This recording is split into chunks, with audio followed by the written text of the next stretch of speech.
மலேசியாவை தளமாக கொண்டு இயங்கி வந்த அனைத்துலக மோசடி கும்பலின் தலைவர்களான 16 சீன பிரஜைகளை மலேசிய ஊழல் தடுப்பு ஆணையம் MACC கைது செய்துள்ளது.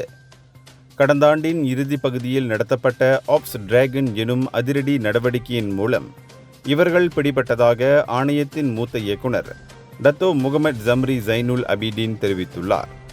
சீன அதிகாரிகளால் தேடப்பட்டு வந்த இந்த சந்தேக நபர்கள் அனைவரும் தூதரக குடிநுழைவு இலாகா நடைமுறைகளின்படி ஏற்கனவே சீனாவுக்கு திருப்பி அனுப்பப்பட்டுள்ளனர்.